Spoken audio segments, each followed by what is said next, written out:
اخیر میں سورہ یاسین کی ابتدا ہوتی ہے، اور ہم نے سورہ فاطر کے اختتام تک آج تلاوت کی ہے۔ انشاءاللہ کل سورہ یاسین سے تلاوت ہوگی۔ اللہ نے چاہا تو کل مکمل یاسین مبارکہ سنانے کی کوشش کی جائے گی۔ آج ہم نے جو سورتیں تلاوت کی ہیں اس میں جو سورہ احزاب ہے اور اس کے بعد سورہ سبا اور سورہ فاطر، میں 21ویں پارے کے سلسلے میں بھی کل جیسے کہ آپ کو عرض کیا تھا کہ سورہ روم اور سورہ لقمان، سورہ سجدہ جو کل ہم نے تلاوت کی تھی، اللہ تبارک و تعالیٰ نے ایمان والوں کو ایک بہت پہلے ہی بشارت دے دی تھی۔ کس بات کی؟ کہ اللہ تبارک و تعالیٰ نے وحی کے ذریعے سے اپنے حبیب صلی اللہ تعالیٰ علیہ وسلم کو یہ بتایا تھا کہ رومی مغلوب ہو جائیں گے۔ روم والے لوگ، یہ جو عیسائی تھے، ایک وقت ان کا ایسا تھا کہ ان کی طاقت کے برابر کسی کی طاقت نہیں تھی، روم والوں کی۔ انہی کو رومی کہا جاتا ہے۔ آج بھی وہ روم کنٹری موجود ہے، عیسائیوں کا یہ ہیڈ کوارٹر ہوا کرتا تھا اس وقت، اور ان کا دارالخلافہ یا سمجھ لیں جہاں سے پائے تخت وہ روم سے ہی چلتا تھا۔ تو اللہ کے نبی صلی اللہ تعالیٰ علیہ وسلم جب ہجرت کر کے مکہ سے مدینے تشریف لے گئے تو مدینے جب پہنچے میرے آقا صلی اللہ تعالیٰ علیہ وسلم، اس وقت یہ صورت نازل ہوئی ہے۔ اور جب کہ آپ کو پتہ ہے کہ چند ہی مسلمان ہیں، اور وہ بھی اس میں اکثر مسلمان غریب ہیں جن کے مال و متاع ویسے ہی مکہ والوں نے لوٹ لیے تھے۔ مدینے میں جانے کے بعد ان کے پاس گھر بھی نہیں ہیں، بڑے تجارت کے اسباب بھی نہیں ہیں۔ ان حالات میں اللہ تبارک و تعالیٰ اپنے رسول کو اگر کسی بات کی خبر دے رہا ہے تو دنیا کی سب سے بڑی طاقت کے بارے میں۔ مسلمان جب یہ بولنے لگ گئے کہ دنیا کی سب سے بڑی طاقت روم یہ شکست کھا جائے گی اور یہ مغلوب ہو جائیں گے، ختم ہو جائیں گے، تو مکہ والے ان کا مذاق اڑانے لگے۔ ان کو دیکھو، ان کی حیثیت کیا ہے، یہ چھوٹے لوگ ہیں، غریب لوگ ہیں، اور بڑی طاقت کے بارے میں کہہ رہے ہیں کہ وہ مغلوب ہو جائیں گے۔ مثال کے طور پر اگر کوئی چھوٹے گاؤں کے رہنے والا آدمی بڑی بڑی طاقتوں کے ختم ہونے کی بات کہے تو دنیا اس کا مذاق اڑاتی ہے، یہ بظاہر دیکھا جائے تو۔ مکہ والے مشرکین صحابہ کا مذاق اڑانے لگے کہ یہ رومیوں کے بارے میں کہہ رہے ہیں۔ روم کی طاقت جانتے بھی ہو کہ کیا ہے؟ روم کے پاس لاکھوں کی فوج اور پورا ٹرینڈ لوگ ہوا کرتے ہیں، بہت کچھ ان کے پاس اسلحے اس زمانے کے، اور طاقت بھی، دولت بھی، سب کچھ ان کے پاس تھا رومیوں کے پاس۔ اور ادھر دیکھو تو صحابہ اکرام رضوان اللہ تعالیٰ علیہ مجمعین ایک کھجور پر پورا دن گزارا کر رہے ہیں، اسباب نہیں، کچھ نہیں۔ ان حالات میں جب وہ روم کے فتح کی بات کریں، روم کے مغلوب ہونے کی بات کریں تو دنیا کی تو سمجھ میں نہیں آئے گا، دنیا تو مذاق ہی اڑائے گی۔ لیکن حالات نے دیکھا، چند سال گزرے، یہی مدینے کے وہ صحابہ جو پیوند لگے کپڑے پہنتے اور پیروں میں چپل تک نہ ہوتے، ان کا ٹھاٹے مارتا ہوا سمندر ملک روم تک پہنچا اور روم کے تخت کو بھی الٹ کر کے رکھ دیا۔ ہاں، نکل کر کے صحرا سے جس نے الٹ دیا تھا تخت روما کو، اقبال نے کہا ہے نا، نکل کر کے صحرا سے جس نے الٹ دیا تھا تخت روما کو، سنا ہے قدسیوں سے میں نے کہ وہ شیر پھر ہوشیار ہوگا، اقبال نے کہا ہے۔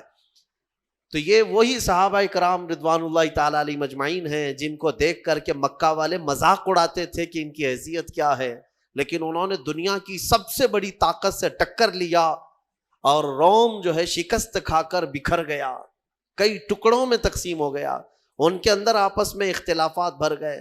روم کی شکست ہوئی، اس کے بعد پھر ایران کی بھی شکست ہوئی، دو بڑی سپر پاور طاقتیں اس زمانے کی، ایک روم اور ایک ایران۔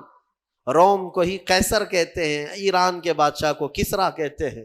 قیصر اور کسرا اگر کہیں ٹوٹ کر کے گرے ہیں تو وہ محمد کے غلاموں کے قدموں میں گرے ہیں صلی اللہ تعالی علیہ وآلہ وصحبہ وسلم۔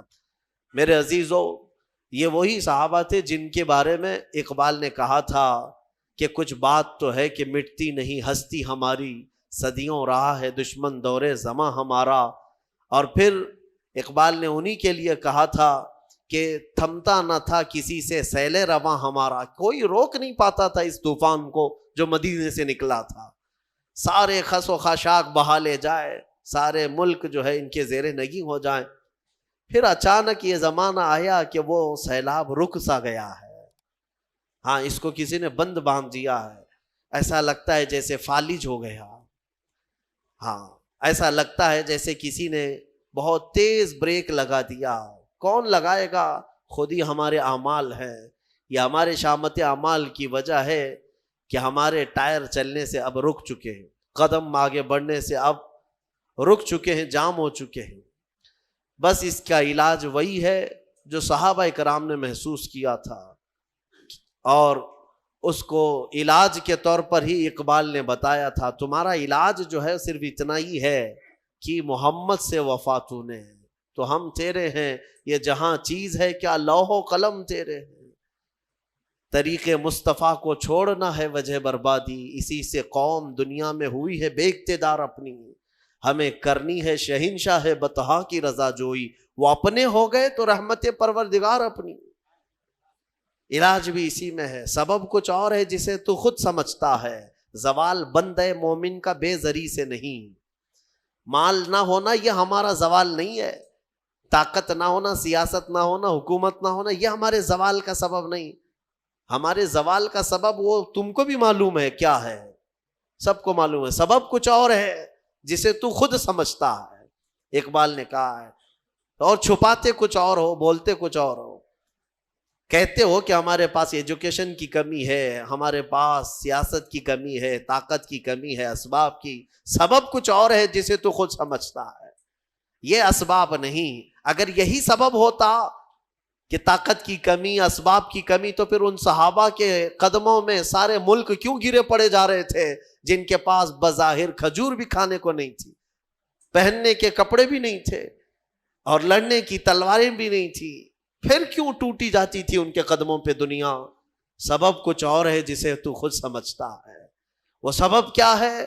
وہی سبب ہے جس کو تم بھی بھلا بیٹھے ہو اور ایک زمانہ بھلا بیٹھا ہے، کہ نبی پاک صلی اللہ تعالیٰ علیہ وسلم کی وہی محبت جس کو اقبال نے کہا محمد کی محبت دین حق کی شرط اول ہے، اسی میں ہو اگر خامی تو سب کچھ نامکمل ہے، اسی میں ہو اگر خامی، یہیں جا کر کے خامی ہے۔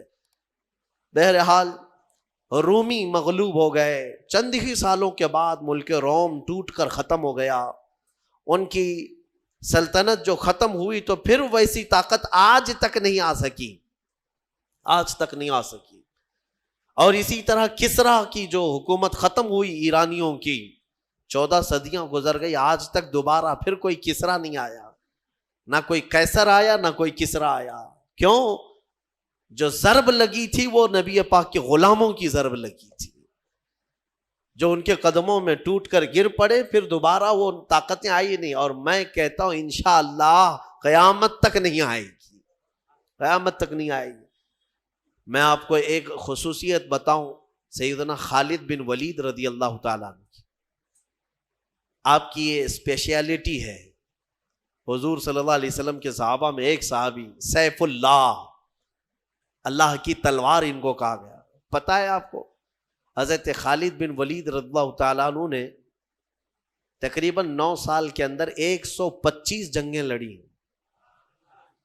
125 جنگیں، اور جب وہ جنگ میں لڑنے کے لیے حاضر ہوتے، میرے عزیز و کڑیل جوان بھی تھے، ان کی تلوار، ایک تلوار 35 کلو کی، اور ڈھال جس سے وہ اپنے آپ کو روکتے تھے وہ 40 کلو کا ہے، اور پھر اس کے بعد پھرتیلا پن اتنا کہ وہ تلوار ایسے گھومتی جیسے ان کے ہاتھ میں کچھ ہے ہی نہیں۔ جنگ موتا ایک جنگ ایسی ہے جس میں حضرت خالد بن ولید کہتے ہیں 9 تلواریں میرے ہاتھ سے ٹوٹی ہیں، 9 تلواریں ایک کے بعد دیگرے ٹوٹتی گئی، پھر دوسری لیے، وہ ٹوٹی پھر تیسری لیا. اب وہ کس انداز سے، کس جذبے سے وہ میدان میں جمے رہتے ہوں گے.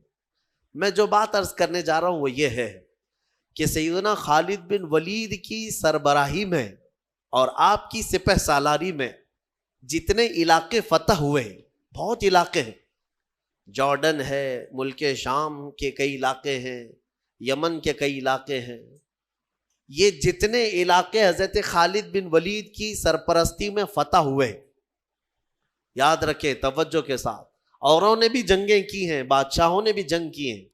ایک بادشاہ کسی ملک کے ساتھ لڑتا ہے، علاقہ فتح کر لیتا ہے، پھر کئی سال تک اس بادشاہ کی حکومت چلتی ہے، پھر کوئی دوسرا آیا، وہ علاقہ پھر کسی اور نے فتح کر لیا. ہوتا رہا ہے نا.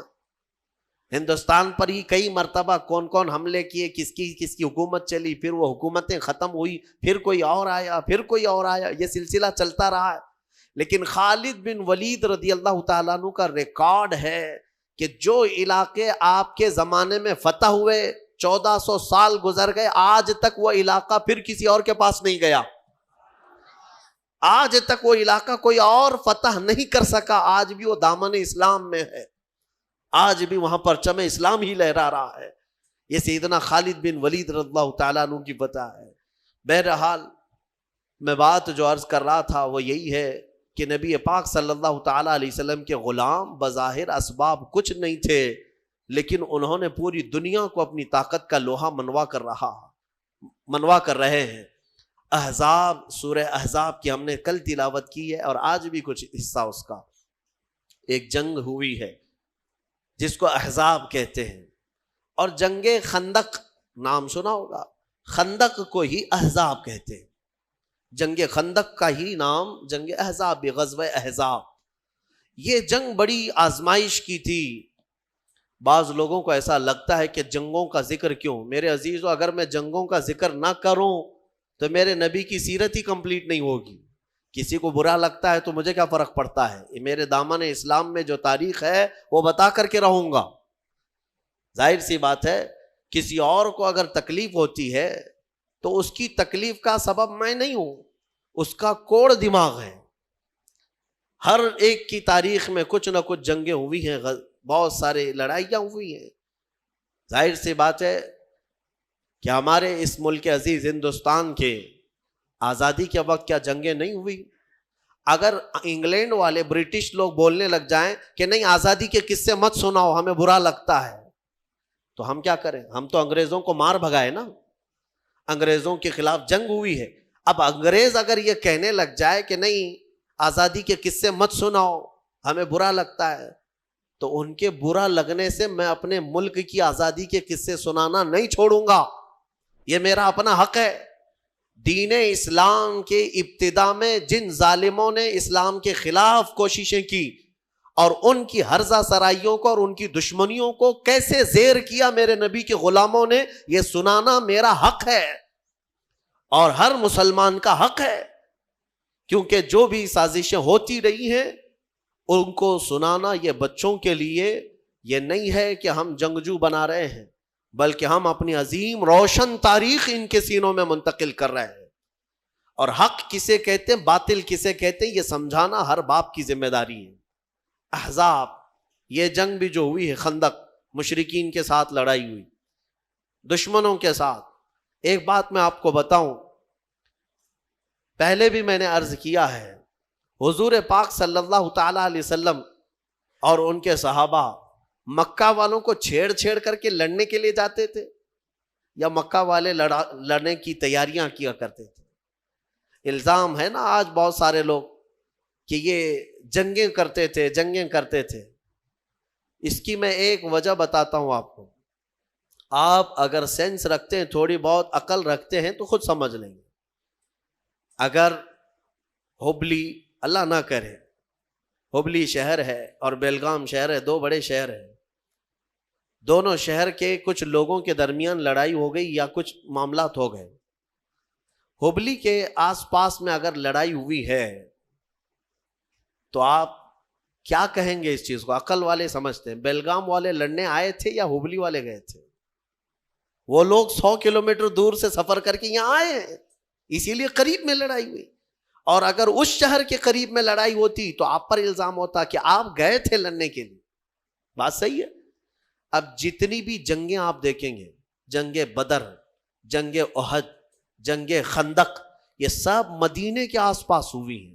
اس کا مطلب یہ ہے کہ صحابہ نہیں جاتے تھے، مکہ والے لڑنے کے لیے آتے تھے. کیڑے کم تھوڑی نہ تھے، مار کھاتے تھے، مرتے تھے، پھر آتے تھے. حضور پاک صلی اللہ تعالیٰ علیہ وسلم اور صحابہ کو چھیڑنا ان کی عادت تھی. جنگ خندق بھی جو ہوئی ہے وہ کہاں ہوئی؟ مکہ میں نہیں ہوئی، مدینے کے آس پاس. مدینے سے صرف 5 کلومیٹر کا فاصلہ. یہ مکہ والے پوری تیاری کر کے 12,000 لوگوں کو جمع کر کے لائے تھے. اتنا بڑا لشکر کہ جنگ احد کے بعد یہ تیسری جنگ تھی. ان کا حوصلہ تھوڑا بڑھ گیا تھا، مدینے والوں کو ماریں گے. اور مدینے میں رسول کریم صلی اللہ تعالیٰ علیہ وسلم کے ساتھ جو صحابہ، اس وقت بھی فاقے کا عالم تھا، ابھی پورے اسٹیبلش نہیں ہے. اور یہ جو جنگ لڑی گئی ہے وہ ایک الگ ٹیکنیک سے لڑی گئی تھی. حضرت سلمان فارسی رضی اللہ تعالیٰ عنہ صحابی رسول، وہ فارس کے رہنے والے تھے. وہاں جو جنگیں لڑی جاتی تھی، 2 جماعتوں کے بیچ میں ایک گڑھا کھود دیا جاتا تھا، خندق. عرب والوں کو یہ طریقہ معلوم نہیں تھا. حضرت سلمان فارسی نے حضور اکرم صلی اللہ علیہ وسلم کی بارگاہ میں مشورتاً عرض کیا کہ مشرکین مکہ اگر آئیں گے تو ایسا ہے کہ مدینے میں داخل ہونے کا ایک ہی بڑا راستہ ہے جس سے پوری فوج جا سکتی ہے، باقی سب چھوٹے چھوٹے راستے. اس بڑے راستے کے باہر ہم لوگ ایک بڑی خندق کھود دیتے ہیں تاکہ وہ آئیں تو مدینے شہر کے اندر نہ آئیں، کیونکہ شہر میں اگر لڑائی ہوگی تو گھر ٹوٹیں گے، بستیاں اجڑیں گی، دکان برباد ہوں گے، بہت کچھ ہو جائے گا. اس لیے ان کو شہر کے باہر ہی گھیر دیتے ہیں. حضور نے ان کا مشورہ پسند کیا اور خندق کھودی گئی. تقریباً 1 مہینے تک کھودی گئی تھی، اور وہ کافی بڑی خندق. عرب کا تیز دوڑنے والا اچھی نسل کا گھوڑا بھی چھلانگ لگا کر اس خندق کو پار نہیں کر سکتا تھا، اتنی چوڑی تھی وہ خندق. اس خندق کو کھودنے میں خود میرے آقا صلی اللہ تعالیٰ علیہ وسلم نے اپنے ہاتھ میں کلہاڑی اٹھائی ہے. اور یہ وہ دور تھا جب صحابہ بھوک کی شدت کی وجہ سے پیٹ پر پتھر باندھتے تھے. حضرت ابو ہریرہ فرماتے ہیں، نہیں بلکہ دوسرے صحابہ اکرام سے یہ روایت ہے کہ حضور پاک صلی اللہ تعالیٰ علیہ وسلم اس وقت اپنا جبہ اٹھا کر دکھاتے ہیں تو آپ کے پیٹ پر 2 پتھر بندھے ہوئے تھے. یہ پتھر کیوں باندھتے تھے اس وقت؟ کہ مضبوط ایک کپڑے سے پتھر باندھ دیے جاتے تھے تاکہ بھوک پریشان نہ کرے. پیٹ اگر خالی چھوڑ دیا جائے تو بار بار بھوک لگتی ہے، اور اس پیٹ کو ٹائٹ باندھ دیا جائے تو بھوک کم لگتی ہے. یہ عربوں کا طریقہ تھا، پیٹ پر پٹا باندھ لیتے تھے. حضور اکرم صلی اللہ تعالیٰ علیہ وسلم اس وقت پتھر باندھے رہتے تھے کہ بھوک پریشان نہ کرے. اور خندق جو کھودی گئی ہے انہی فاقہ کشی کے عالم میں کھودی گئی ہے. پھر اس کے بعد مشرکین جب آئے تو وہ دیکھ کر کے حیرت میں رہ گئے، یہ کیا طریقہ ہے؟ ہم کو شہر میں داخل ہونے نہیں دیا جا رہا ہے، یا مطلب یہ چیز نہیں تھی ان کے لیے. خندق کے اس طرف کھڑے ہو گئے. جنگ شروع نہیں ہوئی. اس میں 3 بڑی جماعتیں تھیں، قبیلہ بنو غطفان اور قریش، اور پھر ایک نجد کا ایک قبیلہ تھا. بڑے بڑے 3 قبیلے اس میں آئے تھے جنگ کرنے کے لیے. حضور پاک صلی اللہ تعالیٰ علیہ وسلم اور ان کے صحابہ، آزمائش میں آپ کو بتاؤں کیسی تھی. مدینے والے اس وقت جتنے تھے سب کے ساتھ میرے آقا صلی اللہ علیہ وسلم نے ایگریمنٹ کیا تھا، جو یہودی ہیں عیسائی ہیں سب کے ساتھ، کہ حملہ مدینے پر ہو رہا ہے، لہٰذا ہم ساتھ مل کر کے لڑیں گے، شہر کی حفاظت ضروری ہے. یہودی جو تھے اس میں بنو نذیر ایک قبیلہ ہے اور بنو قریظہ، یہ 2 قبیلے تھے. بنو نذیر کے ساتھ بھی حضور صلی اللہ علیہ وسلم نے معاہدہ کیا تھا، مکہ والوں کے خلاف ہم سب مل کے لڑیں گے، کیونکہ نقصان ہوگا تو تمہارا بھی ہوگا ہمارا بھی ہوگا مدینے پر. تو سب کا اس بات پر ایگریمنٹ تھا. لیکن آپ کو میں بتاؤں، جب لڑائی کے لیے آئے تو طے یہی پایا تھا کہ وہ مدینے کے جتنے یہودی اور عیسائی ہیں وہ بھی حضور کے ساتھ کھڑے رہیں گے.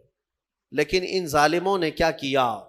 حضور اکرم صلی اللہ تعالیٰ علیہ وسلم کے ساتھ آئے نہیں میدان میں، چند اپنے لوگوں کو بھیجا اور اپنے سارے قلعے میں یہودی بیٹھ کر میٹنگ کرنے لگے اور حضور پاک کی ساری تیاریوں کی خبریں مکہ کے کافروں کو دینے لگے، مشرکین۔ یہ دھوکے باز تھے، حضور پاک صلی اللہ علیہ وسلم کی ساری خبریں مکہ والوں کو پہنچانے لگے۔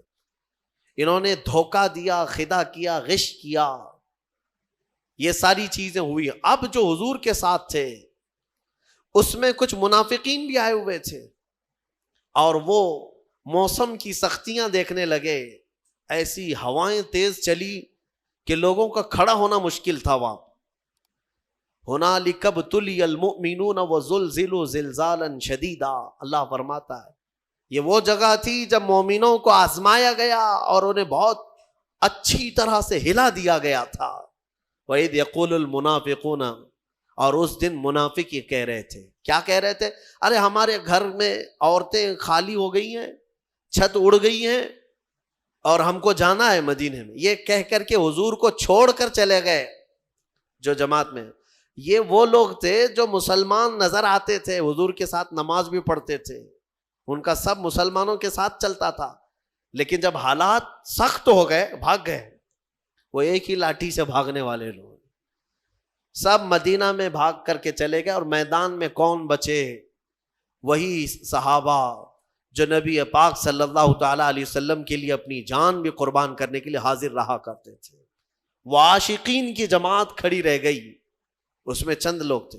اب مجھے بتائیے، منافقین چھوڑ کر مدینے گئے، یہودی دھوکہ دے کر کے میٹنگ کر رہے ہیں مدینے میں بیٹھ کر، اور سامنے 12,000 کا لشکر ہے مشرکین کا، اور خندق ہے، اور صحابہ کے پاس کھانے پینے کو کچھ بھی نہیں ہے۔ ایک رات ایسی بھی آئی، ایک رات کہ وہ مشرکین وہاں بڑے بڑے جانور ذبح کر کے بھون رہے تھے، گوشت کھا رہے تھے، روٹیاں پک رہی تھیں۔ ظاہر سی بات ہے ادھر کے کھانے کی خوشبو ادھر بھی آتی ہوگی، اور ادھر صحابہ کا حال یہ تھا کہ 10 صحابہ میں 4 کھجوریں گھوما کرتی تھی، 10 صحابہ میں۔ رات کے وقت صحابہ کھڑے رہ جاتے اور ان کے کھانے پینے چل رہے ہیں۔ حضور پاک صلی اللہ تعالی علیہ وسلم نے صحابہ سے پوچھا کہ مجھے لگتا ہے کہ تمہیں کھانے کی خوشبوؤں نے پریشان کر رکھا، اور ادھر کے کھانے کی۔ میں ایک بات بتاتا ہوں، حضور اگر خیمے میں آرام کر رہے ہو، گھر کے اندر ہو، ایک بھی کوئی صحابی ادھر سے ادھر گیا ہو 2 روٹیاں مانگنے کے لیے یا 1 بوٹی مانگنے کے لیے کہ میاں ہمیں بھی تھوڑا سا کھانا پانی دے دو، لنگر بٹتا ہے تو کیسے بھیڑ لگ جاتی ہے، ایک صحابی بھی گیا ہو؟ تاریخ میں ڈھونڈ کر کے نکالو، ایک صحابی سے بھی آپ نہیں دکھا سکو گے۔ یہ وہ لوگ نہیں ہیں جو 500 1000 کی نوٹ دکھائے تو پارٹی بدل لیں۔ ہاں، صبح کچھ اور جھنڈا، دوپہر میں کچھ اور جھنڈا، شام میں کوئی اور جھنڈا، سب کے 1000 ہے۔ گلے میں پٹا بھی الگ الگ ہے، صبح نیلا پٹا تھا، دوپہر میں پیلا پٹا، اور رات میں لال پٹا۔ یہ سارے دوپٹے والے، ان کا کوئی اپنا موقف نہیں ہوتا، صرف اور صرف دولت کے ہوس میں ادھر سے ادھر بدلنے والے۔ میرے عزیزو، صحابہ کرام کا حال یہ تھا، شدت کی بھوک تھی لیکن کھانے نے ان کے قدموں کو نہیں ڈگمگایا۔ حضور پاک نے جب پوچھا تو صحابہ عرض کرتے ہیں، یا رسول اللہ صلی اللہ تعالی علیہ وسلم، ہم میں سے کوئی اس میدان میں کھانے روٹی بوٹی کے لیے نہیں آئے، ہم تو اپنی جانیں آپ کے قدموں پہ لٹانے آئے ہیں۔ صحابہ کرام کا وہ جذبہ تھا۔ اس کے بعد ہوا کیا، ایک صحابی کی وجہ سے پوری جنگ پلٹ گئی۔ حضرت نعیم، یہ ادھر کے خیمے کے تھے، ایمان لے آئے۔ حضور پاک صلی اللہ علیہ وسلم کے چہرے جمال جہاں آرا کو دیکھ کر وہ بے قابو ہو گئے، خندق کراس کر کے آئے، ایمان لے آئے، اور پھر حضور پاک صلی اللہ تعالی علیہ وسلم سے اجازت لے کر کے واپس اسی خیمے میں گئے۔ ان تینوں قبیلوں میں جو تھے، بڑے بڑے جو 3 قبیلے تھے، ان کے تینوں کے درمیان کچھ نہ کچھ چل رہی تھی باتیں۔ ظاہر سی بات ہے، لیڈ کون کرے گا، آگے کون جائے گا، اس میں بہت سارے جھگڑے ہوا کرتے ہیں۔ ان کے اندر اتحاد نہیں تھا۔ حضرت نعیم رضی اللہ تعالیٰ عنہ نے اسی کمزوری کو ان کے محسوس کیا، اور تینوں قبیلوں کو برابر برابر اپنی اپنی جگہ پر لگایا۔ قبیلہ بنو غطفان سے انہوں نے کہا کہ تم تو بیوقوف بنے جا رہے ہو، قریش جو ہے اپنے مجاہدین اور اپنے سپاہی پہلے نہیں اتاریں گے، پہلے تمہارے اتاریں گے، اور بنو نجد محمد صلی اللہ علیہ وسلم سے معاہدہ کر چکے ہیں، ہاں وہ تو ختم کرنے والے ہیں، جنگ میں لڑیں گے نہیں۔ ان سب میں آپس میں ہی یہ شک تھا کہ ہم سب دھوکے میں تو نہیں آ گئے۔ تینوں قبیلوں کے درمیان ایسی باتیں ہو گئی کہ دوسرے دن اٹھ کر کے سب لڑنے لگے کہ تمہارے پہلے اتارو، تمہارے پہلے اتارو، اس لیے کہ ان کو یہ شک ہو گیا تھا کہ اگر یہ قبیلہ اپنے سپاہیوں کو نہیں اتار رہا ہے تو اس کا مطلب ہے دال میں کچھ کالا ہے۔ وہ قبیلہ بھی یہی سمجھ رہا تھا کہ یہ کیوں نہیں اتار رہے ہیں۔ ان تینوں کے درمیان ایسی پھوٹ پڑی کہ وہ آپس میں لڑ پڑے۔ حضور پاک صلی اللہ تعالیٰ علیہ وسلم سے ابھی جنگ کی نوبت نہیں آئی تھی۔ اچھا ایک بات اور بتا دوں، یہ جنگ ہونے سے ایک رات پہلے ادھر سے تینوں قبیلوں کے ایک ایک سردار آئے حضور صلی اللہ علیہ وسلم کے پاس، کہا کہ ہم صلح کر لیں گے آپ سے، جنگ نہیں کریں گے، لیکن صلح اس بات پر ہوگی کہ مدینہ طیبہ کی جو کھجوریں سال بھر میں نکلتی ہیں وہ آدھی کھجوریں ہر سال پوری ہمیں دے دی جائیں گی بغیر معاوضے کے۔ یہ ٹیکس ہے، یہ صلح نامہ ہے۔ مدینے کے جتنے پھل ہیں آج پوری دنیا کھا رہی ہے، آپ جانتے نہیں ہیں مدینے کی کھجوروں کی برکت کیا ہوتی ہے، اندازہ بھی نہیں ہوگا آپ کو۔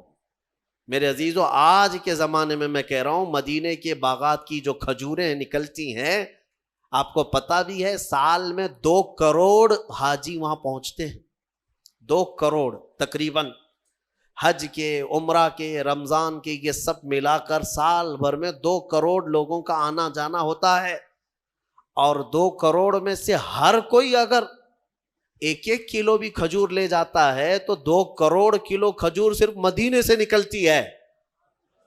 اور مدینے کے باغات کتنے ہیں وہ دیکھو تو آپ کو حیرت ہوگی، کہاں ہیں باغات؟ بہت نہیں ہیں، ایسے نہیں کہ جہاں تک دیکھو باغیچے ہیں، وہ چھوٹے چھوٹے باغیچے ہیں، کوئی 4 ایکڑ میں ہے، کوئی 6 ایکڑ میں ہے، کسی کا 10 ایکڑ میں ہے، اس طرح کے باغات ہیں۔ لیکن آج تک ہم نے نہیں سنا کہ سال بھر میں، رمضان میں ہو کہ حج کے موسم میں ہو یا کبھی بھی، حاجیوں کو کبھی کھجور مدینے میں کم پڑی ہو، کبھی نہیں ہوا، بلکہ ایکسٹرا ان کے پاس رہتی ہے ہمیشہ۔ مدینے کی کھجوروں کی جو برکت ہے وہ آپ سوچ بھی نہیں سکتے، اندازہ بھی نہیں لگا سکتے۔ یہ تو میں صرف اجوا کھجور کی بات کر رہا ہوں جو 2 کروڑ سے زیادہ نکلتی ہے، باقی اور مدینے میں 40 قسم کی کھجوریں اور پیدا ہوتی ہیں۔ یہ تو صرف اجوا کی بات میں کر رہا ہوں، اجوا تو ہر کوئی لے آتا ہے۔ اب آپ سوچیں ان مشرکین نے ایگریمنٹ میں لکھوایا تھا کہ آدھی کھجوریں ہمیں دے دی جائیں گی مفت میں اور ہم جنگ چھوڑ کے جائیں گے۔ حضور پاک صلی اللہ تعالیٰ علیہ وسلم نے محسوس کیا کہ صحابہ کم تعداد میں، بنو نذیر یہودی دھوکہ دے چکے ہیں، منافقین یہاں سے چھوڑ کے بھاگ چکے ہیں، اور ادھر ان کی طاقت بھی بہت زیادہ ہے، موسم بھی بڑا سخت ہے۔ حضور پاک صلح چاہتے تھے، صلح کا آپ نے ارادہ فرما ہی لیا۔ 2 صحابہ کو اس میں بلایا، دونوں کا نام سعد ہے، سعد ابن معاذ اور سعد ابن ابی عبادہ رضی اللہ تعالی عنہما، دونوں مدینے کے سردار صحابہ، انصار صحابہ میں، اور حضور دونوں کی عزت فرمایا کرتے تھے۔ دونوں کو بلایا، کہا میں ان تینوں قبیلوں کے سرداروں سے بات کر چکا ہوں، تم کیا سوچتے ہو؟ انہوں نے پوچھا کہ مشورے یعنی صلح میں کیا طے پایا؟ حضور پاک صلی اللہ علیہ وسلم نے فرمایا کہ وہ مدینے کی سال بھر کی آدھی کھجوریں لے لیا کریں گے ہر سال۔ حضرت سعد اور دونوں سعد کھڑے ہو گئے، کہا یا رسول اللہ صلی اللہ علیہ وسلم، آپ کا یہ مشورہ ہے یا حکم ہے؟ حکم ہے تو اسے ٹالا نہیں جا سکتا، اگر آپ مشورہ فرماتے ہیں تو ہمیں اجازت دیں۔ حضور پاک صلی اللہ علیہ وسلم نے فرمایا نہیں، میرا حکم نہیں ہے، میرا مشورہ ہے صلح کرنے کا۔ تو دونوں صحابہ اٹھے اور وہ ایگریمنٹ کا جو پیپر تھا اس کو اٹھائے اور پھاڑ دیا۔ حضرت سعد اس دن کہتے ہیں یا رسول اللہ صلی اللہ تعالی علیہ وسلم، جب ہم کفر میں تھے، جب ہم مشرک تھے، تب ان خبیثوں کو ایک کھجور نہیں دیتے تھے، اور آج دولت ایمان ہمارے پاس ہے اور آدھی کھجوروں کی بات کی جاتی ہے۔ یعنی مدینے کے آدھے، ہم زمانے کفر میں ایک کھجور نہیں دیتے تھے اور آج دولت ایمان ہمارے پاس ہے، اور رسول پاک صلی اللہ علیہ وسلم کی سربراہی ہمارے ساتھ ہے، تو پھر آدھی کھجوریں دینا وہ بھی ان لوگوں کے لیے کیا معنی رکھتا ہے؟ انہوں نے پھاڑ دیا۔ میرے آقا مسکرائے ان کی بات پر۔ یہ نہیں ہے کہ رسول کے خلاف ہو گئے، بلکہ حضور ان کے جذبے کو دیکھ رہے تھے۔ اس کے بعد وہی سعد ہیں جن کو کافروں نے اسی جنگ میں تیر مارا تھا، تو حضرت سعد کی پیشانی پر لگا تھا اور خون کا فوارہ جاری ہو گیا، اور ان کے ہاتھ بھی کٹ گیا تھا حضرت سعد کا تیر سے، اور حضور پاک صلی اللہ تعالی علیہ وسلم خود ان کا ہاتھ اپنے ہاتھ میں پکڑے رہے۔ حضرت سعد کا پورا خون اچھل کر میرے آقا کے چہرے پر لگتا تھا۔ حضور اکرم صلی اللہ علیہ وسلم اس صحابی کو اس قدر محبت فرمایا کرتے تھے۔ اب سنیے، دوسرے دن ہوا وہی جو حضرت سعد نے چاہا تھا، کہ یہ لڑنے کی طاقت ہی نہیں تھی، بلکہ آپس میں گتھم گتھا ہوئے ایک دوسرے سے لڑ پڑے، اور ایسا لڑے کہ ان کے تینوں قبیلوں کے جانور بدک گئے۔ کسی کو ان کا گھوڑا لے کر بھاگتا تھا، کسی کو ان کا اونٹ لے کے بھاگتا تھا، پورے میدان میں تتر بتر ہو گئے۔ جنگ کا نقشہ جو ہے آپس میں جنگ میں تبدیل ہو گیا۔ اس کو اللہ نے فرمایا وَمَكَرُوا وَمَكَرَ اللَّهُ وَاللَّهُ خَيْرُ الْمَاكِرِينَ۔ کفار منصوبے بناتے رہتے ہیں اور اللہ خفیہ تدبیر کرتا ہے، اور اللہ کی تدبیر سب سے بہتر تدبیر ہوتی ہے۔ ختم ہو گئی، یہی جنگ احزاب ہے، یہی جنگ احزاب۔ اس سے حضور پاک صلی اللہ تعالی علیہ وسلم جب واپس لوٹ رہے تھے، اب سنیے اب مسئلہ کیا تھا۔ وہ تو بھاگ گئے، بہت سارا مال سب چھوڑ کر مکہ والے بھاگے۔ اب حضور کو مدینے واپس آنا ہے، مدینے واپس آنا ہے۔ بیچ راستے میں حضرت جبرائیل آئے، کہا یا رسول اللہ صلی اللہ علیہ وسلم، رب تعالیٰ کی یہ منشا ہے کہ ان مشرکین سے تو آپ نپٹ گئے، وہ بنو نذیر یہودی جو دغا کیے، دھوکہ کیے، ان کے ساتھ بھی آپ جنگ کے لیے یہیں سے نکلے۔ ایک جنگ ختم ہوئی ہے، ابھی مدینے پہنچے نہیں، پھر جبرائیل امین کا حکم آیا کہ یہیں سے ان کو بھی نپٹا کر کے آ جائیں جو دھوکہ دیے ہیں۔ بنو نذیر یہ بھی مدینے کے باہر رہتے تھے، ایک قلعے میں بند ہو کر انہوں نے ایگریمنٹ بھی توڑ دیا تھا، بلکہ ہتھیار صاف کر رہے تھے کہ اب مکہ والوں نے تو مدینے حضور صلی اللہ علیہ وسلم کو مار دیا ہوگا، ہم بھی نکلیں گے، ہم بھی ماریں گے، پورا مدینہ ہمارا ہے۔ وہ سارے شیخ چلی کے پلان پہلے سے بن رہے تھے، انہیں پتہ ہی نہیں میدان میں ہوا کیا ہے۔ جب وہاں پر وہ سب میٹنگیں چل رہی تھی، ادھر جبرائیل امین حضور سے عرض کر رہے تھے کہ آقا رب تبارک و تعالیٰ کا حکم ہے۔ اب میرے آقا صلی اللہ تعالی علیہ وسلم نے صحابہ سے پوچھا، ایک مہینے تک جنہوں نے خندق کھودی ہو، بھوکے پیاسے کھڑے ہوں، کئی زخمی ہو چکے، اور اس جنگ کی اختتام کے بعد مدینے لوٹ رہے ہوں، بیچ راستے میں حضور پھر کہیں کہ یہاں سے اور ایک جنگ پہ جانا ہے، کیا کیفیت ہوگی؟ سننے میں تمہیں آسان لگے گا، پریکٹیکلی معلوم پڑے گا۔ روزے کے عالم میں صبح نکل کر کے کسی جگہ جاؤ، کام کرو، دوپہر میں کوئی آ کر کے کہے یہاں سے اور ایک جگہ جانا ہے، منہ لٹکا لو۔ ہاں، وہ صحابہ ایک مہینے تک وہاں کھڑے رہے بھوکے پیاسے، ایک دن کی بات نہیں۔ جنگ میں بیچ راستے میں حضور پاک نے پوچھا صحابہ سے کہ میرے صحابہ، جبرائیل آئے اور مجھے اللہ تعالیٰ کا پیغام سنا ہے کہ یہاں سے بنو نذیر کے خلاف جنگ کے لیے ہمیں نکلنا ہے، جنہوں نے دھوکہ دیا ہے مدینے والوں کو، تمہارا کیا خیال ہے؟ صحابہ نے یہ کہا کہ مرہم پٹی کر لیں گے، کھانا پانی پی کر کے کھا کے آئیں گے، بیویوں سے بات کر کے آ جائیں گے، گھر بار دیکھ کے آئیں گے، مہینہ بھر ہوا۔ حضور نے جب پوچھا کہ تمہارا کیا خیال ہے، صحابہ کہتے ہیں یا رسول اللہ دیر کس بات کی، چلے یہیں سے چلتے ہیں۔ ایک صحابی نے بھی یہ نہیں کہا کہ مدینے جانا ہے، مدینہ 5 کلومیٹر ہے، وہیں سے میرے آقا کے ساتھ چل پڑے۔ قرآن نے اسی لیے ان صحابہ کے بارے میں کہا ہے رضی اللہ عنہم ورضوا عنہ، اللہ ان سے راضی ہوا اور یہ اللہ سے راضی ہوئے. یہ یوں ہی نہیں ہے. اللہ تعالیٰ ان صحابہ سے کیوں راضی تھا کہ انہوں نے اپنی جانیں جوخم میں ڈالی ہیں لیکن شکایت کبھی نہیں کیا. بھوک بھی برداشت کیا, پیاس بھی برداشت کیا, مصیبتیں بھی برداشت کی, لیکن شکایت کبھی نہیں کیا. بنو نذیر کی جنگ میں بھی گئے اور پھر اس قلعے کا محاصرہ کیا. وہ تو میاں مٹھو بنے ہوئے پہلے سے پلان بنا رہے تھے. ان کو ایسا لگ رہا تھا ہم مار ڈالیں گے, کاٹ ڈالیں گے, ختم کر ڈالیں گے. حضور پاک باہر کھڑے صحابہ کے ساتھ, ان کو بلایا, آ جاؤ. انہوں نے کہا ہم جنگ کریں گے. حضور پاک صلی اللہ علیہ وسلم کی طرف سے حکم ہوا کہ ہم جنگ نہیں کرنا چاہتے, تم آ جاؤ. تم سب نے دھوکہ دیا, ایگریمنٹ توڑے. اندر سے ان لوگوں نے پلان بنا کر کے یہ کہا کہ چلو لڑتے ہیں جتنے ہیں.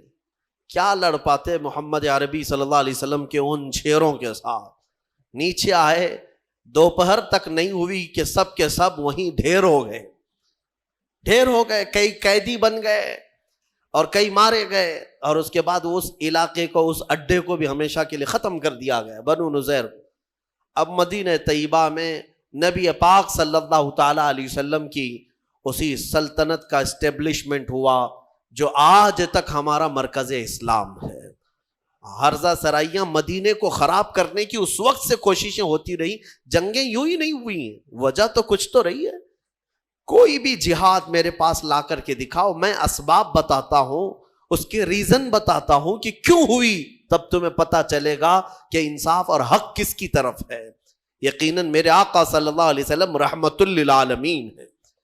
ہاں, وہ جنگوں کے لیے نہیں بلکہ خواہش نہیں فرماتے. خود میرے آقا نے فرمایا کہ جنگوں کی خواہش مت کرو, دشمن سے مڑ بھیڑ ہونے کی تمنا مت کرو کہ میں جاؤں گا, ماروں گا, کاٹوں گا. نہیں, تمنا مت کرنا. میرے آقا کی حدیث ہے. ہاں, حضور نے پھر اس حدیث میں یہ بھی فرمایا, ہاں اگر کوئی زبردستی تمہارے سر پر سوار ہو جائے تو پھر اپنے قدم بھی پیچھے مت ہٹانا, پھر ثابت قدمی کے ساتھ جمے رہنا. کیونکہ اللہ تبارک و تعالیٰ نے ہمیں بھی قوت عطا فرمائی ہے, طاقت ہمیں بھی عطا فرمائی ہے. اسی لیے میں آج یہ کہتا ہوں میرے عزیزوں, آج کچھ برساتی کیڑے نکلے ہوئے ہیں گلی کوچوں میں, اور دنگائی جو فساد مچا کر, مجھے ہنسی بھی آتی ہے اور حیرت بھی ہوتی ہے کہ کچھ لوگ اپنے اپنے شکتی پردرشن کے لیے تلواریں لہرا کر کے دکھا رہے ہیں. مسجدوں کے باہر چھریاں, چاقو, تلواریں. کیا اب یہ جلوس تلواروں کا ہونے لگ گیا؟ مجھے حیرت ہوتی ہے کہ یہ آج اس طرح سے کیوں پرمیشن دی جا رہی, کیوں اجازت دی جا رہی ہے, وہی بہتر جانے. لیکن میں ایک جملہ ضرور کہنا چاہوں گا, ان تمام کیڑوں سے جو ابھی ابھی برسات میں پیدا ہوئے ہیں, تلواریں تم ان کو دکھا رہے ہو جو 1400 سال سے کربلا سنتے آ رہے ہیں. 1400 سال سے جو کربلا سنتے آ رہے ہیں, ان کے سامنے تم یہ ساری چیزیں لہرا رہے ہو. ہم خواہش نہیں رکھتے جنگ کرنے کی, ہم اپنے ملک عزیز کے امن کو خراب ہونے نہیں دینا چاہتے. ہم یہاں پر اس ملک کی فضا کو مقدر اور برباد ہونے نہیں دینا چاہتے. الحمدللہ یہاں کی مٹی سے ہمیں محبت ہے, امن و امان قائم رکھنے کی ہم بھرپور کوششیں کرتے ہیں. لیکن جن کیڑوں کو آج یہ پرمیشن دی گئی ہے, اجازت دی گئی ہے ماحول خراب کرنے کی, میں ان حکومت پر بیٹھے ہوئے, تخت پر بیٹھے ہوئے لوگوں کو بھی تنبیہ کرنا چاہتا ہوں. اگر تم یہ سمجھتے ہو کہ ان کے لڑنے سے صرف تمہاری سیٹیں گرم ہوں گی, کرسیاں رہیں گی, ایک دن آئے گا یہ آگ لگے گی تو کرسی بھی جلے گی. ہاں, آگ لگے گی تو کرسیاں بھی جلیں گی. اسی لیے کوشش یہ کرو کہ امن خراب نہ ہونے پائے. ساری کمیونٹیاں جس طرح یہاں پر امن کے ساتھ, عزت کے ساتھ رہتی تھی, سب عزت کے ساتھ رہے. سارے امن کے پیغامات ہمیں ہی سنانے کے لیے کہا جا رہا ہے کہ مسلمانوں کو تنبیہ کرو, مسلمانوں کو سمجھاؤ. سمجھا کر کے تو تھک گئے. ہم مسلمانوں کو اخلاق ہی کی تو باتیں کر رہے ہیں آج تک. ہم نے کب ان کے ہاتھوں میں تلوار دیا ہے, کب ان کے ہاتھوں میں بندوقیں دی ہیں. لیکن باضابطہ ایک جماعت ایسی ہے جو پورے ہندوستان میں اپنے نوجوانوں کے ذہنوں میں زہر گھول رہی ہے مسلمانوں کے خلاف, اس طرح سے کہ انہیں تلواریں اٹھانے کا اور انہیں بندوق اٹھانے کا اور انہیں ہتھیار اٹھانے کا بار بار اکساؤ والا بیان اور بھڑکاؤ بیان یہ دے دے کر کے انہیں پریپیئر کیا جا رہا ہے, تیار کیا جا رہا ہے. کیا یہ ہماری آنکھوں سے چھپا ہوا ہے؟ آج سب دیکھ رہے ہیں سوشل میڈیا پر، بلکہ میں سمجھتا ہوں ڈپارٹمنٹ بھی دیکھ رہی ہوگی، حکومت بھی دیکھ رہی ہوگی، سارے لوگ دیکھ رہے ہیں. لیکن جن لوگوں نے آنکھیں میچ رکھی ہیں آج، کل پھر اچانک کھولنا پڑ جائے گا آنکھیں. اس لیے ماحول خراب کرنا یہ اچھی چیز نہیں ہے. اسی لیے جو اس نے کہا ہے وہ سچ کہا ہے، لگے گی آگ تو آئیں گے مکان کئی زد میں، یہاں ہمارا ہی مکان تھوڑی نہ ہے، سب کے مکان جلیں گے. پھر اللہ تبارک و تعالی امن برقرار رکھنے کی ہمیں توفیق عطا فرمائے. میں نے سورہ احزاب اور جو آپ کو سورہ روم کے متعلق جو عرض کیا، اخیر میں صرف اتنی بات بتاؤں گا. آج ہم نے جو پارہ تلاوت کیا، اس میں میرے آقا صلی اللہ تعالیٰ علیہ وسلم کی عظمت شان میرے مولا نے بیان کی ہے. اللہ فرماتا ہے ما کان محمد ابا احد من رجالکم ولکن رسول اللہ وخاتم النبیین. محمد تم میں سے کسی مرد کے باپ نہیں، بلکہ وہ اللہ کے رسول ہے اور خاتم النبیین ہیں، نبیوں میں سب سے اخیر آنے والے ہیں. اور اللہ تعالیٰ نے ان کی عظمت شان میں یہ فرمایا انا ارسلناک شاہدا ومبشرا ونذیرا. اے محبوب ہم نے آپ کو گواہ بنا کر بھیجا ہے، ہم نے آپ کو گواہ بنا کر بھیجا ہے، اور خوشخبری دینے والا اور ڈر سنانے والا اور اللہ کی طرف دعوت دینے والا بنا کر آپ کو بھیجا ہے. وسراجا منیرا، اور روشن چمکتا ہوا چراغ بنا کر کے بھیجا ہے. اللہ خود فرما رہا ہے اپنے نبی کے بارے میں، اللہ نے اپنے رسول کو کیا بنا کر بھیجا ہے؟ سراجم منیرا کا مطلب ایک ترجمے میں یہ فرمایا گیا ہے کہ اجالا والا سورج بنا کر کے بھیجا ہے. سراج سورج کو، چراغ کو کہتے ہیں، لیکن یہاں پر چراغ نہیں، سورج بنا کر کے بھیجا ہے.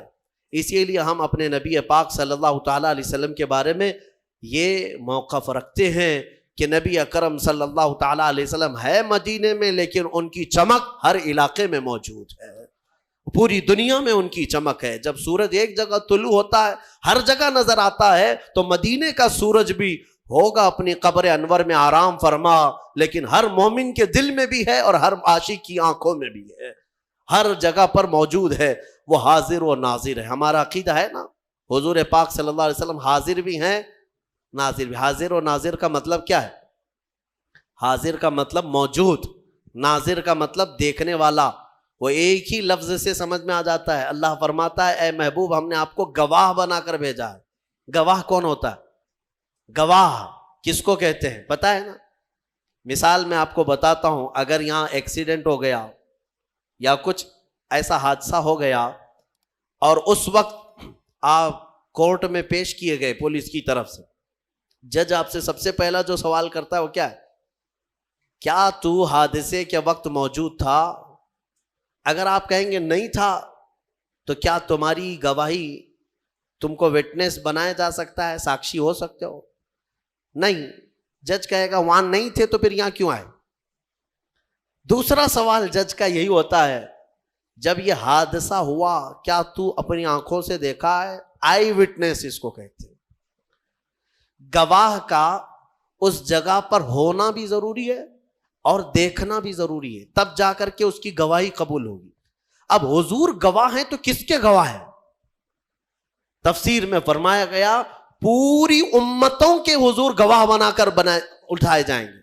قیامت کے دن حضور صرف اپنی امت نہیں، ساری امتیں جو اب تک آئیں سب کے گواہ بن کر کے تشریف لائیں گے. حضور قیامت کے دن سب کے گواہ ہوں گے.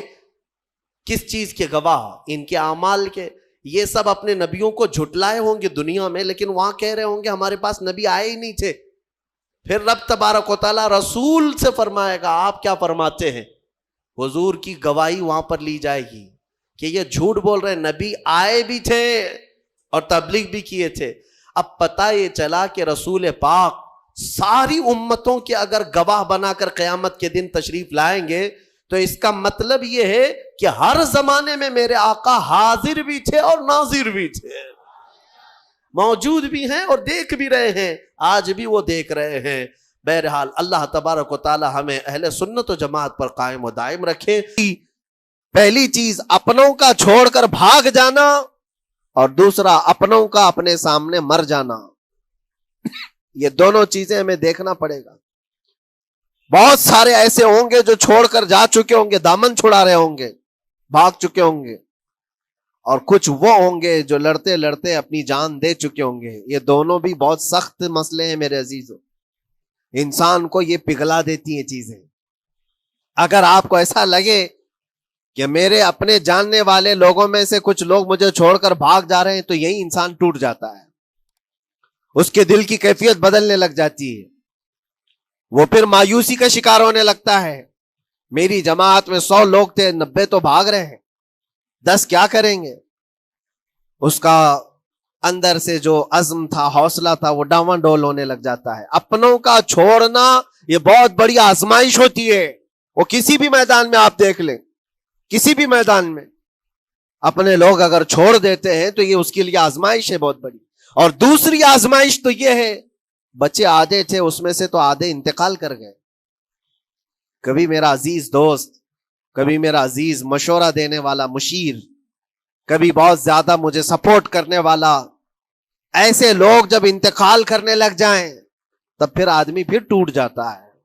کچھ تو بھاگ گئے اور کچھ تو قتل ہو گئے. میں کیا کروں گا میرے عزیزوں؟ جو اخیر میں بچنے والے لوگ جو ہوتے ہیں نا، وہ معمولی نہیں ہیں. وہ اللہ کی ذات پر سب سے زیادہ توکل کرنے والے لوگ ہیں. ان کو کوئی چیز ہٹا نہیں سکتی. اپنوں کی بے وفائی بھی ان کے قدموں میں لرزہ نہیں لاتی، اور اپنوں کا انتقال ہو جانا بھی ان کے حوصلوں کو نہیں توڑتا. تبھی جا کر کے اللہ تعالیٰ انہیں فتح مبین عطا فرماتا ہے.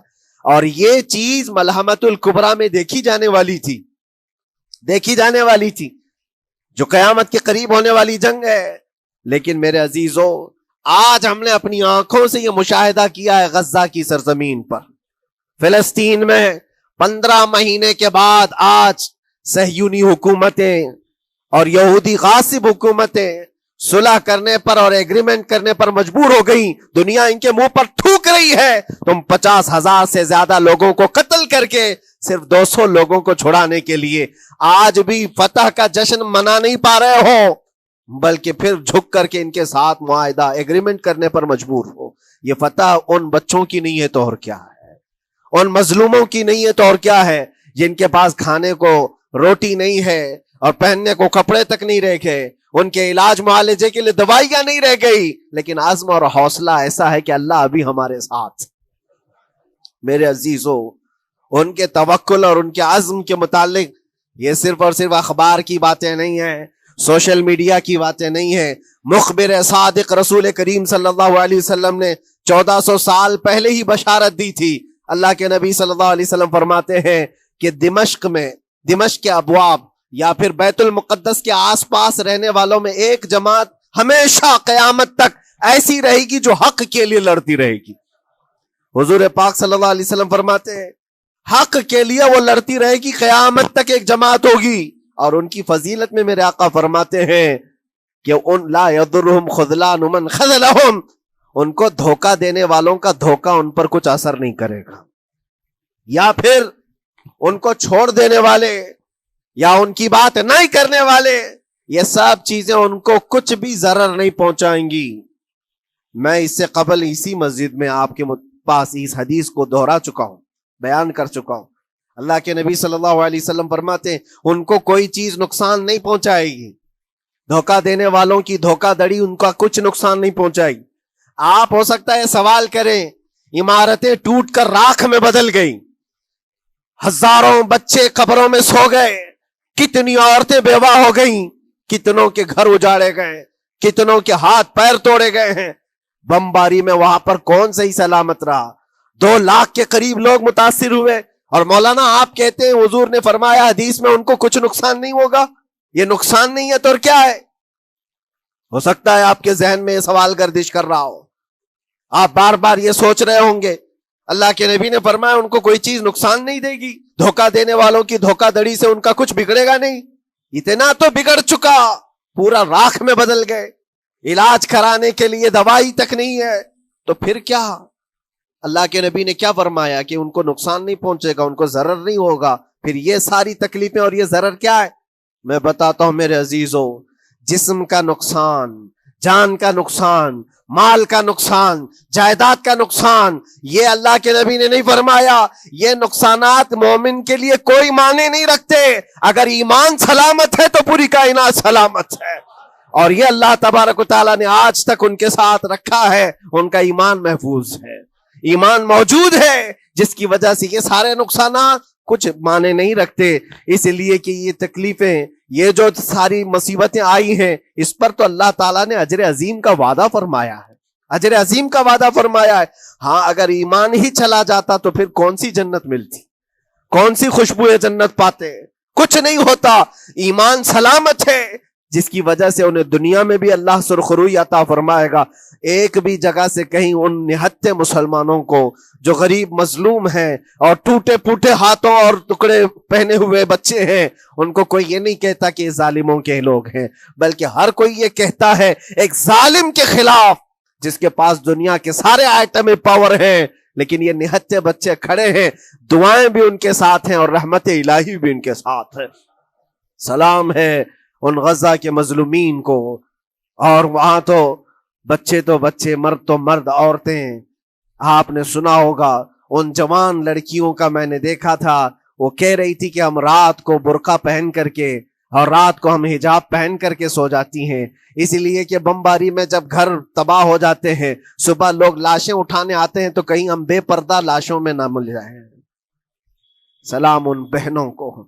آج وہ عورتیں سبق لیں ان سے جن کو اللہ نے ہر طرح کی نعمتیں دی ہے۔ تمہارے گھر میں جائیداد بے پناہ ہے، مال و دولت بے پناہ ہے، کپڑے روز بدلنے کے لیے تمہارے پاس ہیں، سب رکھ کر کے تم عورتوں کو آج ہم بازاروں میں جو بے پردہ دیکھتے ہیں، یہ شادی محلات میں ہر جگہ جو عورتوں کی بے حیائی اور بے پردگی دیکھ کر پھر میں سوچتا ہوں سلام ان بہنوں کو جو موت کی رات بھی حجاب ہٹانا نہیں چاہتی، اس لیے کہ دنیا سے جائیں تو اللہ کی بارگاہ میں حجاب کے ساتھ جائیں۔ یہ ایمان ہو تو پھر اللہ تبارک و تعالیٰ کی مدد بھی آتی ہے، نصرت الہی آتی ہے۔ مجھے بتاؤ میرے عزیزوں، 50,000 کا خون کر دینے والا وہ ظالم اور غاصب اسرائیل، وہ اپنے 200 قیدیوں کو چھوڑا کیوں نہیں سکا؟ وہ حاصل کیوں نہیں کر سکا 200 لوگوں کو؟ بلکہ ان میں سے 5 لوگوں کو کیوں نہیں حاصل کر سکا؟ 50,000 کو قتل کر ڈالا، اور وہ بھی سیویلینز کو، شہریوں کو، جن سے تمہارا مقابلہ ہے، ان کی موت کی تو کوئی خبر ہی نہیں آتی۔ جو تم سے برسر پیکار ہیں، جو لڑ رہے ہیں، ان کے موت کی خبر نہیں آتی۔ بچوں کی موت، عورتوں کی موت، ہاسپٹل میں موت،